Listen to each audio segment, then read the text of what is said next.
Hey, there's a bit of a chill in the air. It's been a little damp. I've got my cup of tea right here. And I decided that tonight we're going to have some pumpkin soup. And we have several pumpkins left over, the little tiny pie pumpkins. So what we're going to do is make a nice and easy pumpkin soup. So I've already taken my pumpkin and prepared it. I did that by putting it in the microwave. It was about 20 minutes, and you set it for 2 minutes, then you let it rest. 2 minutes, you let it rest. You can also do it a different way. You can cut it up. It's hard to cut those little pumpkins though, and I like to do mine in the microwave to soften it up, even before I would say roast it. When you roast it, it gives another level of flavor. We're gonna give another level of flavor to this. Let me show you how my pumpkin looks right now. So it's nice, it's pretty soft. And as I said, I did it in the microwave. I would press 2 minutes, let it go, 2 minutes, let it go. So I was doing things around the house. We're going to start this easy pumpkin soup off with a hot pot.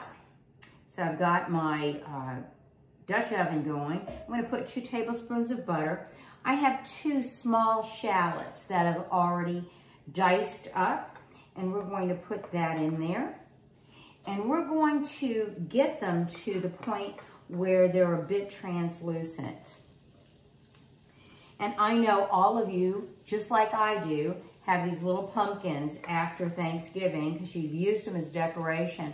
I hate to see them go to waste. There's a lady around here, though, that basically goes out, she puts out a note on the internet and says, anybody with pumpkins, I have hogs, and they're a treat for the hogs. So you can call her and she will come and pick up your pumpkins. I think that's kind of cool. Can't do that in the woodlands. I don't think there are any hogs. Oh yeah, although I do have a friend that has a hog in her house. So, and it's not her husband. So what I'm doing is getting these shallots to a point where they're translucent. It's only going to take about 1.5 minutes, 2 minutes to get that. And then I am going to add the pumpkin. So I did the pumpkin a couple days ago, and I knew I was going to want to make some soup with it. I had a wonderful soup years and years ago at this cooking school I used to go to in Lafayette, in Baton Rouge rather. And she did a pumpkin, but it was different. She used canned pumpkin, and this is not the same at all.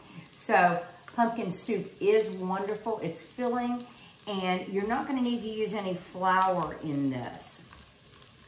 So most of this is all going to be gluten-free. I am using chicken stock today, but you can use vegetable stock and make it totally vegan because there's not going to be any meat in here. All right, we've got that just about ready, and we're going to go ahead and add the pumpkin in. There we go. So I already cleaned the pumpkin, got the seeds out of it, and got it ready to go, like I said the other day, so we could go ahead and get this going. So now I'm going to take a potato masher. I'm going to use a stick blender in a minute, but I wanted to go ahead and mash this. Now, since there was 2 tablespoons of butter, there's going to be a bit of caramelization on this pumpkin as we're doing this. Whoops, I missed a couple seeds. So pressing this down and letting that butter and those onions mix in with that pumpkin. Such a nasty rainy day outside. This is a perfect thing for tonight. I think we're going to do a little bread on the side, and that's going to be a perfect dinner. So we've got this happening, and press down, make sure it caramelizes a little bit. We're going to turn up the heat on this.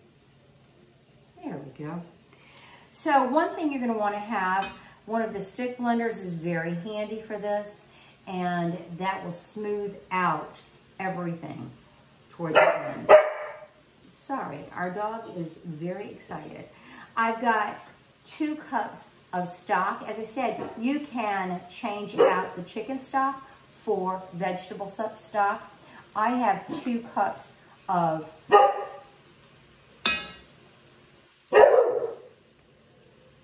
we're back. We put the dog away, and this has been on the stove for about 3 minutes. We are now going to add the stock, which I said it was 2 cups of stock. There we go, put that right in. Now I use, since I was too lazy to make my own stock today, I use a chicken base or a vegetable base, depending on what you're gonna do. There are some very good chicken bases and vegetable bases and shrimp bases at Penzeys. So if you go online, you'll find Penzeys. Great place to order stock. Really base to make your stock. So I've got this, I'm mixing it in. I've got 2 cups of heavy cream. And I'll tell you what, the heavy cream at Costco is really one of the best heavy creams. Also, Borden has a good heavy cream. You'll find generic heavy creams out there, but I really do find there's a higher fat content in the Costco heavy cream. So we've got that. Now, this is 1/4 cup of maple syrup. And we've been using a lot of maple syrup this year. I think that's a good thing. And we're gonna go ahead with a pinch of nutmeg. And let's get that, let's get a little bit more. There we go, pinch of nutmeg in there. And we're gonna garnish it at the end with these lovely roasted salted pumpkin seeds. And I get these at the H-E-B. This is gonna make a really nice hearty soup. We've got all this mixed, and this is the easy part. This is the fun part. We're just going to let it cook for just a couple minutes, get everything heated up, make sure my whipping cream is heated and my stock is heated. And I am using a Viking. This is great. It has a lot of power. It's got several attachments. And we're just gonna go ahead and put this burr blender in here. As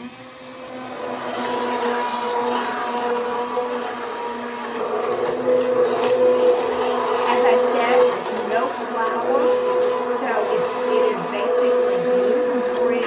You can make this. That was flashy there. You can make this for your holiday meal, and people that are gluten sensitive can eat it. Let's see, we're almost there. So after I get this all blended up, we're going to let it simmer a little bit more to let all those flavors blend in. Since my base has a lot of salt, I'm going to test it. I may not need to add any salt, and I probably won't add any pepper to this unless it is white pepper. We're going to see what our seasonings are like here in a second. Okay, so I'm going to give this a little bit of a taste. Very good, very good. It's got a rich flavor. It does need a tad bit more salt, so I'm gonna add that. But once it cooks, we're gonna let this cook for about 10 minutes on simmer. And then I'll cover it up and let it sit for a little bit.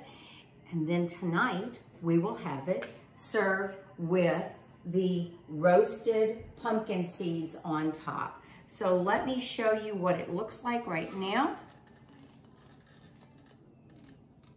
Nice yellow color. And then I'll take a picture of it tonight so you can see it. Anyway, I hope you have a great day. Stay warm, stay healthy. We'll talk to you soon. Bye.